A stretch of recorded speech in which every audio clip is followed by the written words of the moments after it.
कैसे हैं आप सभी। आई होप आप सभी बहुत अच्छे होंगे। तो डियर फ्रेंड्स, आज मैं आपके सामने एक नया टॉपिक लेके आई हूँ सीडीपी से, किशोरावस्था। किशोरावस्था जो है आप जानते हैं, इसकी एज जो होती है वो होती है 12 से 18 वर्ष। इससे पहले हमने अपने शैशवावस्था और बाल्यावस्था टॉपिक पढ़े हैं और उसके एमसीक्यू भी हमने लगाए हैं। आज हम किशोरावस्था पढ़ेंगे। किशोरावस्था के बाद हम इसके एमसीक्यू भी लगाएंगे। अच्छा, ये एक इम्पोर्टेंट जो है टॉपिक है आपका, मोस्ट इम्पॉर्टेंट कहिए इसको, तो इसको आप अच्छे से देखते चलिएगा। तो देखिए, किशोरावस्था को दो भागों में बांटा गया है, पूर्व किशोरावस्था और वयम संधि काल। इसकी जो एज होती है 12 से 16 वर्ष होती है और उत्तर किशोरावस्था की जो होती है वो 17 से 19 या 17 से 18 वर्ष होती है। मतलब पूर्व किशोरावस्था और उत्तर किशोरावस्था दो भागों में बांटा गया है और उनकी एज भी अलग अलग है। अच्छा, ये जीन पियाजे के अकॉर्डिंग नहीं है, जीन पियाजे ने अलग चीज़ें बताई हैं। हम नॉर्मली एक टॉपिक पढ़ रहे हैं, किशोरावस्था। तो अब किशोरावस्था की विशेषताएं देख लेते हैं। इसमें देखिए, अधिकतम शारीरिक विकास, सभी प्रकार के शारीरिक परिवर्तन होते हैं। आप सभी जानते हैं 12 से 18 वर्ष की आयु में बच्चे में सबसे ज़्यादा शारीरिक परिवर्तन होते हैं। सभी प्रकार का बच्चे का शारीरिक विकास अधिकतम होता है। शारीरिक और मानसिक विकास होता है, दिवा स्वप्न की प्रवृत्ति, व्यक्तिगत व घनिष्ठ मित्रता। वैलेंटाइन ने कहा है कि जो हमारी किशोरावस्था होती है उसमें क्या होती है, व्यक्तिगत व घनिष्ठ मित्रता होती है। नेक्स्ट देखिए, संवेगात्मक विकास की प्रबलता, संवेग अस्थिर हो जाते हैं, संवेग अनुभवों में वास्तविकता आती है। संवेग क्या होते हैं, हमारे अस्थिर हो जाते हैं। बाल्यावस्था में स्थिर हो गए थे और अब फिर से अस्थिर हो गए। समायोजन का अभाव। अच्छा, जब किशोरावस्था में बच्चे में शारीरिक रूप से जो शारीरिक परिवर्तन होते हैं तो उसमें समायोजन में उसको क्या होता है, प्रॉब्लम होती है, तो समायोजन का अभाव होता है। जोन्स के अनुसार किशोरावस्था शैशवावस्था का पुनरावर्तन है। अच्छा, ऐसा क्यों कहा है जोन्स ने ऐसा इसलिए कहा है क्योंकि शैशवावस्था में सबसे ज़्यादा जो है शारीरिक विकास तेज़ी से होता है। तो ऐसे ही फिर बाल्यावस्था में आके थोड़ा धीमा हो जाता है और किशोरावस्था में अगेन शारीरिक विकास बहुत तेज़ी से होता है, तो इसलिए पुनरावर्तन कहा है जोन्स ने। चलिए आगे देखते हैं।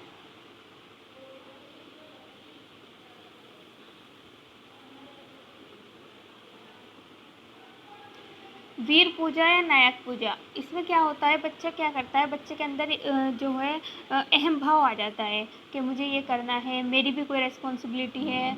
मतलब बच्चे को इंसल्ट फील होने लगती है। बच्चे के साथ आप कितना भी उसे कुछ भी बोल दो क्या ऐसे है, बच्चा इतना फील नहीं करेगा। लेकिन जब बच्चा किशोरावस्था में आ जाता है तो उसे फील होने लगता है कि हाँ, मम्मी पापा ने मुझे इनके सामने डांट दिया या टीचर ने क्लास में, पूरी क्लास के सामने मेरी बेइज्जती हो गई। तो ये सब चीज़ें बच्चे के माइंड में सेट हो जाती है। चिंताओं में वृद्धि होती है। बच्चे को अपने फ्यूचर की चिंता होने लगती है। बच्चे को अपने जो है, अगर वो क्लास में अच्छा प्रदर्शन नहीं कर रहा है या घर पे कोई प्रॉब्लम हो तो बच्चा ये सब चीज़ें सीख जाता है अब कि हाँ, ये मेरे आसपास क्या चल रहा है। रुचियों में परिवर्तन पूर्व किशोरावस्था में होती है। अच्छा, रुचियों में परिवर्तन जो होता है वो पूर्व किशोरावस्था में होती है। सिनेमा, साहित्य, संगीत, खेल, ललित कला आदि, इनमें क्या होता है, बच्चे का इंटरेस्ट बहुत ज़्यादा बढ़ जाता है सिनेमा देखने में, साहित्य पढ़ने में। कुछ बच्चों को संगीत पसंद हो जाता है, कुछ बच्चों को खेलना पसंद हो जाता है, कुछ बच्चों को आर्ट पसंद आ जाती है कि आर्ट करते हैं वो। स्ट्रेंग के अनुसार 15 वर्ष तक रुचियाँ बदलती रहती हैं, इसके बाद स्थिर हो जाती हैं। स्ट्रेंग ने क्या कहा है कि 15 वर्ष की आयु तक क्या होता है, रुचियाँ आपकी बदलती रहती हैं और उसके बाद क्या होती है, स्थिर हो जाती है। नेक्स्ट देखिए, समाज सेवा की भावना। बच्चे में किशोरावस्था में समाज सेवा की भावना होती है, देश के प्रति प्रेम, ये सब भावनाएं जागृत होती है। J.S. रोस के अनुसार किशोर समाज सेवा के आदर्शों का निर्माण पोषण करता है। समूह के प्रति भक्ति। अच्छा, बच्चों में समूह में रहना बच्चों को पसंद आ जाता है। अच्छा, समूह के मतलब जो मेंबर हैं वो ये मानता है कि हाँ, मैं इस समूह का हिस्सा हूँ तो मुझे इसकी रेस्पॉन्सिबिलिटी भी निभानी चाहिए जो मुझे मिली है। तो ये चीज़ें, समूह के प्रति भक्ति की भावना आ जाती है किशोरावस्था में। बिंग एवं हंट ने क्या कहा है, किशोरावस्था में बालकों के प्रत्येक कार्य समूह से प्रभावित होते हैं। वही बात है कि बच्चा क्या है, समूह में रहकर कार्य करना पसंद करता है। स्थिति व महत्व की अभिलाषा। ब्लेयर जोन्स ने कहा है, किशोर महत्वपूर्ण बनाना, समूह में स्थिति प्राप्त करना चाहते हैं। मतलब किशोर जो है महत्वपूर्ण बनना चाहते हैं, कुछ ऐसा करना चाहते हैं कि हाँ, मेरी वजह से मेरी टीम का नाम रोशन हो या मेरी वजह से जो है मेरी टीम जीत जाए। ये सब भावनाएं बच्चे में आ जाती हैं। ये थोड़ा छोटा है, आई होप आपको दिख रहा होगा। चलिए मैं पढ़ के बता रही हूँ आपको बाकी। स्वतंत्रता एवं विद्रोह की भावना बच्चा आप क्या करता है, बच्चे में ये फील आती है कि मैं स्वतंत्र हूँ। अब पेरेंट उसे किसी चीज़ के लिए मना करते हैं, टीचर मना करते हैं, तो बच्चे के अंदर ये रहता है कि ये मुझे हर चीज़ से मना करते रहते हैं। तो बच्चे के अंदर ये फीलिंग रहती है, स्वतंत्रता की भावना बच्चे के अंदर कि मुझे अब स्वतंत्र हूँ मैं और मैं यह खुद कर सकता हूँ। कोलसैनिक के अनुसार किशोर प्रौढ़ों को अपने मार्ग में बाधा समझता है। वही चीज़ें बच्चा क्या करता है, खुद को स्वतंत्र फील करता है और समझता है कि ये जो बड़े लोग हैं ये मुझे हर चीज़ पर रोक टोक करते रहते हैं, तो वो चीज़ें किशोर अवस्था में बच्चे को पसंद नहीं आती। वेलेंटाइन के अनुसार किशोर अवस्था अपराध प्रवृत्ति के विकास का नाजुक समय है। तो बच्चे में अपराध प्रवृत्ति के विकास का क्या है, नाजुक समय है। इस समय बच्चे को पर बहुत ज़्यादा ध्यान देने की आवश्यकता होती है। ईश्वर एवं धर्म में विश्वास, बच्चा क्या करता है, बाल्यावस्था तक बच्चे को कुछ धर्म के बारे में नहीं पता होता, कुछ ईश्वर के बारे में नहीं पता होता है। लेकिन किशोरावस्था में बच्चे में ईश्वर की प्रति भावना और धर्म के प्रति भावना आ जाती है। आत्मसम्मान की भावना, आत्म चेतना की का विकास। अच्छा, उत्तर किशोरावस्था में क्या होता है, उत्तर किशोरावस्था में देख लेते हैं। लिंगीय चेतना, विपरीत लिंग के प्रति आकर्षण, मतलब विपरीत लिंग के प्रति आकर्षण स्टार्ट हो जाता है बच्चे को। काम प्रवृत्ति की परिपक्वता, आत्म प्रेम, अपने शरीर से प्रेम और समलिंगी कामुकता, लड़कों के साथ, लड़कियां लड़कियों के साथ। देखिए इसमें क्या होता है, बच्चे में आत्म प्रेम मतलब अपना शरीर के प्रति बच्चे में प्रेम आ जाता है कि अपना ख्याल रखना स्टार्ट कर देता है कि किस तरीके से मैं खूबसूरत लगूं, ये सब चीज़ें। क्योंकि बच्चे को ये नहीं पता होता, बच्चे के कपड़े भी गंदे हैं तो उसमें बस खेलने से मतलब है, वो खेलता रहता है। लेकिन बड़े होकर क्या होता है, बच्चे को गंदे कपड़े पहनना या फिर ऐसी ड्रेसअप करना जिससे वो अच्छा ना लगे, वो सब चीज़ें बच्चे में आ जाती हैं कि हाँ मुझे अब अच्छा दिखना है, मतलब अच्छा दिखने की बच्चा कोशिश करता है। तो अब नेक्स्ट देखते हैं, विषमलिंगी प्रेम, लड़के का लड़की के प्रति गेट्स व अन्य 40% बालकों का विषमलिंगी अनुभव। अच्छा, गेट्स पे अन्य ने एक शोध किया और उसमें क्या हुआ कि बालकों का विषमलिंगी अनुभव होता है, ये उन्होंने मतलब अपनी थ्योरी में बताया कि लड़कों का लड़कियों के प्रति प्रेम और लड़कियों का लड़कों के प्रति प्रेम, विषमलिंगी प्रेम स्टार्ट हो जाता है किशोरावस्था में। आगे देख लेते हैं, कुछ पॉइंट्स हैं। अहम भाव, ये मैंने आपको अभी बताया, अहम भाव बच्चे में आ जाता है। काल्पनिक श्रोता, इमेजिनरी चीज़ें बच्चा सोचने लगता है, बच्चा काल्पनिक चीज़ों में रहने लगता है कि अपने मन में सोचने लगता है कि हाँ मैं काश वहाँ जाता और मेरे साथ ये होता, मैं ये करता। दूसरे लोग भी उतने ही ध्यान आकर्षित है जितना कि वे स्वयं कल्पना करते हैं कि लोग उनकी ओर ध्यान दे रहे हैं। एक बच्चे में ये चीज़ आ जाती है कि बच्चे के माइंड में ये चीज़ रहती है कि हाँ ये व्यक्ति जो सामने वाला है ये मेरे बारे में ही सोच रहा है, या फिर अगर बच्चे ने अच्छे कपड़े पहने हैं तो वो ये सोचता है सामने वाला व्यक्ति मेरे कपड़े को देख रहा है, उसे मैं अच्छा लग रहा हूँ। तो ये बच्चा काल्पनिक श्रोता में मतलब इमेजिनरी ऑडियंस में आ जाता है। व्यक्तिगत दंत कथा, स्वयं के आदित्य होने का भाव, नेतृत्व का सर्वाधिक विकास हो जाता है बच्चे में किशोरावस्था में। जीवन दर्शन का निर्माण होता है। अच्छा, कुलहून ने कुछ परिभाषा दी है, वो देख लेते हैं।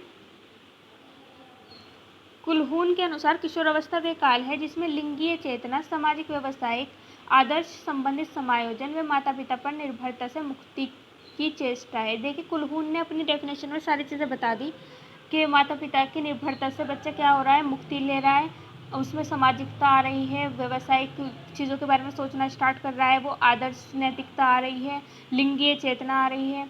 रोज के अनुसार काम प्रवृत्ति किशोरावस्था का बुनियादी पक्ष है जो जीवन मुख्य क्षेत्रों को सींचने व उपयोग बनाती है।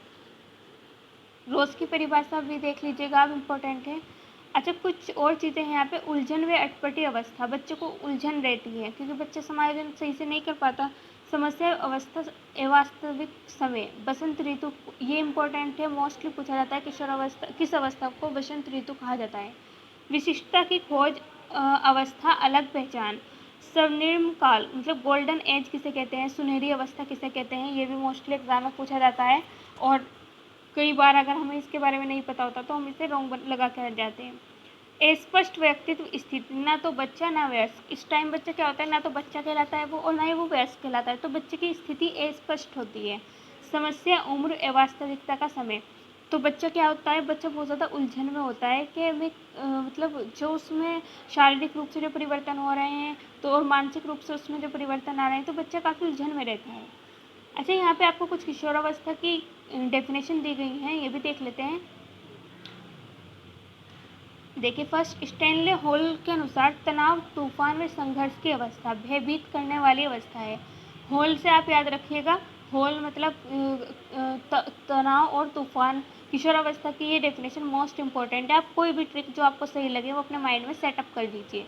रोजर के अनुसार किशोरावस्था समाज में प्रभावशाली भाग लेने के लिए अभिवर्तियों वे विश्वासों की प्राप्ति कर सकती है।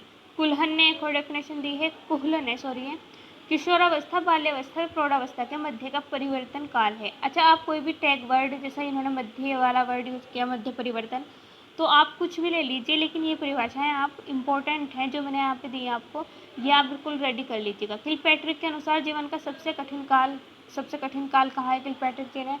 पिग एवं हंट के अनुसार किशोरावस्था को व्यक्त करने वाला एक ही शब्द है, वह है परिवर्तन। जर्शील्ड के अनुसार किशोरावस्था वह समय है जब विचारशील व्यक्ति बाल्यावस्था से परिपक्व अवस्था की ओर संक्रमण करता है। और ये लास्ट वन देख लेते हैं, ब्लेयर जोन्स व सिम्पसन कहते हैं किशोरावस्था वह समय है जो बाल्यावस्था के अंत में शुरू और प्रौढ़ अवस्था के प्रारंभ से पहले समाप्त हो जाती है। इम्पोर्टेंट है। स्टैनले हॉल ने एक और डेफिनेशन दी है, किशोरावस्था एक नया जन्म है। देखिए, एक नया जन्म है, ये बिल्कुल नई चीज़ आ गई है, जिसमें श्रेष्ठ विशेषताओं क्या होता है, दर्शन होता है। जीन पियाजे कहते हैं किशोरावस्था महान आदर्शों व वास्तविकताओं से अनुकूलन का समय है। क्रो एवं क्रो के अनुसार, थोड़ा ये मिस्टेक है, किशोर वर्तमान तथा भावी जीवन की आशा को व्यक्त करते हैं। तो मोस्ट इम्पॉर्टेंट डेफिनेशन है। अगर आप ये सब मतलब अच्छे से देख लेंगे, अच्छे से लर्न कर लेंगे, तो इससे ज़्यादा आपको और पढ़ने की ज़रूरत नहीं पड़ेगी किशोरावस्था से। अगर आएगी तो यहीं से आ जाएगी डेफिनेशन। तो आज के लिए इतना ही है। आई होप ये वीडियो आपको पसंद आई होगी। अगर ये वीडियो आपको पसंद आई तो प्लीज़ इसे ज़्यादा से ज़्यादा शेयर कीजिए, मेरे चैनल को सब्सक्राइब कीजिए। तो मिलते हैं किशोरावस्था के MCQ के साथ नेक्स्ट वीडियो में। आज के लिए इतना ही। Thank you so much.